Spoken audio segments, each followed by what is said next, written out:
안녕하세요. IELTS 리딩 정강에 오신 것을 환영합니다. 오늘은 IELTS 20 테스트 1 패시지 1 올빼미 행무를 배우겠습니다. 이 글에는 총 13개의 문제가 있습니다. 앞에 6개는 판단 문제이고 뒤에 7개는 빈칸 채우기 문제입니다. 판단 문제는 두 가지로 나뉩니다. 동의어 대체와 논리 비교입니다. 빈칸 채우기 문제는 키워드 위치 파악입니다. 문제 유형 분류를 이해하면 답을 빠르게 찾고 문제 풀이 효율을 높일 수 있습니다. 이 글은 총 8개의 단락으로 구성되어 있으며 올빼미 행무에 관한 설명문입니다. 첫 번째 단락부터 세 번째 단락까지는 카카포의 기본 특징과 초기 역사를 소개합니다. 네 번째 단락부터 다섯 번째 단락까지는 초기 보호 노력과 발견에 대해 설명합니다. 여섯 번째 단락부터 아홉 번째 단락까지는 현대보호 계획과 성과를 설명합니다.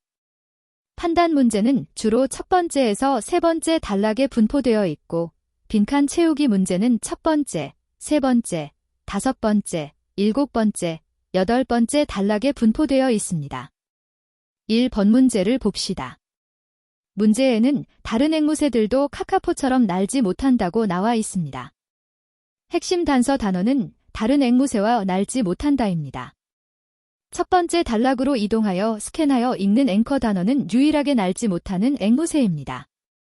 원문의 표현은 그것은 세계에서 유일하게 날지 못하는 앵무새입니다입니다.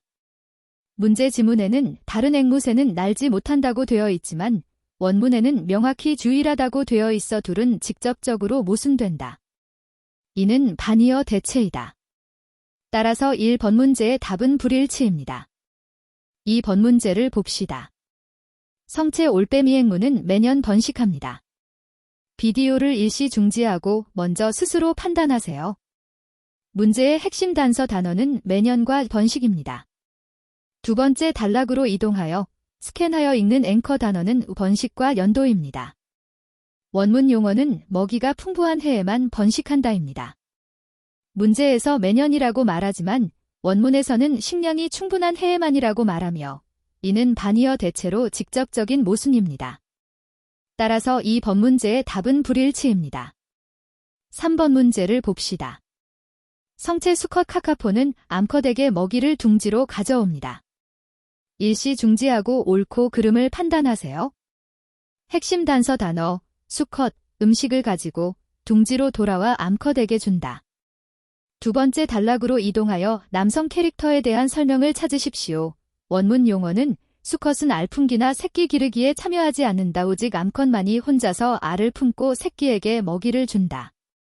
문제에서는 수컷이 먹이를 둥지로 가져간다고 말하지만 원문에서는 수컷이 어떤 육추 작업에도 참여하지 않는다고 명확히 명시되어 있다. 이는 직접적인 반의어 대체로 논리적 충돌이다. 따라서 3번 문제의 답은 불일치입니다. 4번 문제를 봅시다. 폴리네시아쥐는 폴리네시아 정착민보다 카카포에 더 큰 위협입니다. 동영상을 일시 중지하고 먼저 스스로 판단해 보세요. 문제의 핵심 단서어는 그레이터 스레트 댄으로 비교 관계를 나타냅니다. 세 번째 단락으로 이동합니다. 원문 스캔 앵커 단어는 니지 프레이와 올소 프레잇 아닙니다. 원문에서는 정착자들이 카카포를 니지 프레이로 여겼고 쥐도 몰소 프레잇 안 했다고 말합니다. 원문의 표현은 골소 프레잇 아닙니다.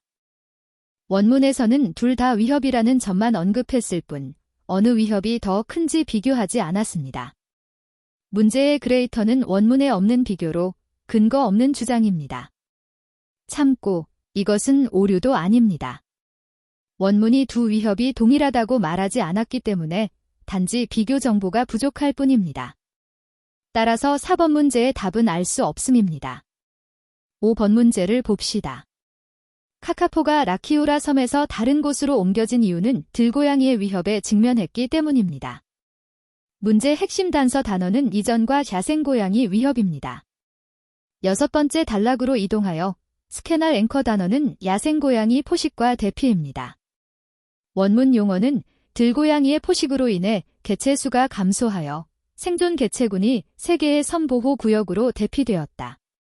문제 지문이 이전은 원문의 대피와 동의어이며 야생고양이 위협은 야생고양이 포식으로 인한 감소와 동의어입니다. 이는 전형적인 동의어 대체입니다. 따라서 5번 문제의 답은 일치입니다. 6번 문제를 봅시다. 복구 계획 중 카카포 개체 수를 늘리는 데 도움이 되는 조치는 생존이 어려운 새끼 새를 돌보는 것입니다. 핵심 단서 단어는 생존이 어려운 새끼 새를 돌보는 것입니다. 7번째 단락에 위치시키고 스캔 앵커 단어는 구조하고 손으로 키우는 실패한 병아리입니다. 원문의 용어는 Rescuing and Hand-Raising Any Failing Chicks이며 문제 지문에 직접 대응합니다. 이것은 동의어 대체입니다. 돌봄은 구조 및 인공 수유에 대응하고 생존이 어려운 새끼 새는 쇠약한 새끼에 대응합니다. 따라서 6번 문제의 답은 일치입니다. 다음은 7번부터 13번까지의 노트 빈칸 채우기입니다. 각 빈칸에 한 단어씩만 쓰며 기본적으로 원문의 단어를 그대로 추출함으로 난이도가 다소 낮습니다. 7번 문제를 봅시다. 노트 빈칸에는 올빼미 앵무새의 먹이 중 하나를 적어야 합니다. 공백 앞에는 as well as가 있으며 병렬 관계를 나타내므로 명사를 넣어야 합니다. 첫 번째 단락의 끝에 위치하며 원문에서는 올빼미 앵무의 먹이가 나열되어 있습니다. 원문에는 나무의 잎, 뿌리, 껍질뿐만 아니라 국은, 벌브즈, 도 포함한다고 되어 있으며 벌브즈가 직접 등장합니다. 따라서 7번 문제의 답은 벌브즈입니다. 8번 문제를 봅시다. 둥지가 어디에 지어지는지 묻는 문제입니다. 원문에는 알이 흙 속에 나아진다고 되어 있으므로 답은 흙입니다. 단서 단어는 딜, 사, 에그즈와 레이딘이며 빈칸 앞에는 인이 있으므로 답은 명사여야 합니다. 두 번째 단락으로 이동하여 키워드 데그즈와 레이드를 스캔하고 관련 문장을 찾으세요. 원문에는 1개에서 4개의 알이 흙 속에 나아진다고 되어 있으며 답변 단어 소일이 원문에 직접 나타나므로 대체할 필요가 없습니다. 따라서 8번 문제의 답은 소일입니다. 9번 문제를 봅시다. 문제 지문에는 정착민들이 올빼미 앵무의 깃털로 망토를 만들었다고 나와 있으며 빈칸에는 명사를 넣어야 합니다. 공백 앞에 디츠가 있으므로 답은 단수 또는 불가산 명사여야 합니다.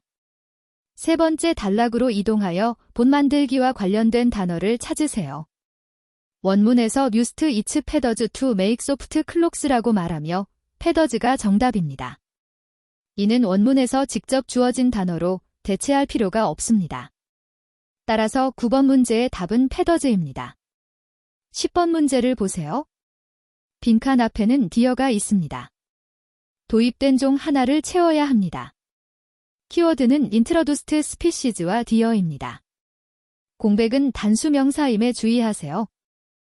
세 번째 단락으로 이동하여 introduced species와 관련된 단어를 찾으십시오.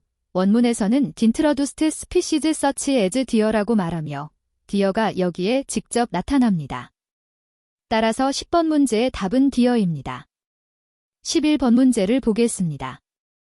라키우라 섬에도 암컷 카카포가 있다는 것이 확인된 해는 몇 년입니까? 공백 앞에 진이 있으므로 여기에 연도를 채워야 합니다. 다섯 번째 단락으로 이동하여 레이키어러와 피메일즈에 관련된 정보를 찾으십시오. 원문은 1980년에 여성도 존재한다는 것이 확인되었다고 말하며 연도 1980이 직접 주어져 있습니다.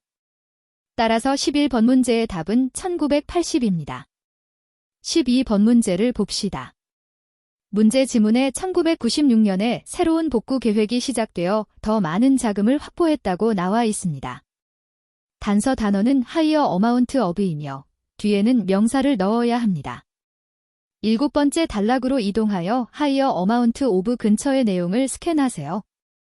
원문에는 and a higher amount of funding이라고 되어 있으며 펀딩이라는 단어가 원문에 직접 나타납니다. 따라서 12번 문제의 답은 펀딩입니다. 13번 문제를 봅시다. 문제 지문은 복구 계획에서 지속적인 보호 작업에 참여해야 하는 집단을 가리키는 명사를 채우라고 요구합니다. 공백 앞에는 동사 ensure, 뒤에는 continue to be가 오므로 여기서는 복수 명사를 목적어로 사용해야 합니다. 8번째 단락으로 이동합니다. 이 단락에는 복구 계획의 몇 가지 주요 목표가 나열되어 있습니다. 원문은 이해관계자들이 해당 종의 보호에 계속해서 충분히 참여하도록 보장해야 한다고 말한다. 스테이크홀더즈라는 단어가 원문에 직접 나타난다. 따라서 13번 문제의 답은 스테이크홀더즈입니다. 이제 정리 단계에 들어가며 세 가지 핵심 함정을 되돌아봅니다. 패턴 1. 반의어 대체. 문제와 원문의 의미가 완전히 반대이다. 예를 들어 제1번과 제2번 문제 지문은 고양이 위협으로 인한 이동이라고 말하지만 원문은 고양이 포식으로 인한 이동이라고 말합니다. 패턴 2. 대상 바꿔치기. 문제가 원문의 대상을 다른 것으로 바꾼다. 예를 들어 3번 문제 지문은 새끼 새를 돌본다고 하고 원문은 약한 병아리를 구한다고 한다. 대상이 다르다. 술책 3. 무에서 유를 창조하다. 문제의 정보가 원문에서 전혀 찾을 수 없다. 예를 들어 4번 문제에서 어떤 이유를 제시했지만 원문에는 전혀 언급되지 않았다. 기억하세요. 반의어 대체는 반대 단어를 찾고 대상 바꿔치기는 주어를 확인하며 근거 없는 내용은 원문을 조사합니다. 지금 본문이 중요한 어휘와 동의어 대체를 요약합니다. 제5번 동의어 대체. 문제문 고양이 위협으로 인한 이동, 좌우쌍 방향 화살표 원문 고양이 포식으로 인한 이동. 제6번 동의어 대체. 문제문 새끼 새 돌보기 좌우쌍 방향 화살표 원문 약한 새끼 구하기. 빈칸 채우기 문제 키워드, 벌브즈, 소일, 패더즈, 디어, 1980, 펀딩, 스테이크홀더즈. 이 수업을 마칩니다. 이 패턴들을 기억하면 다음에 문제를 더 빠르고 정확하게 풀 수 있습니다.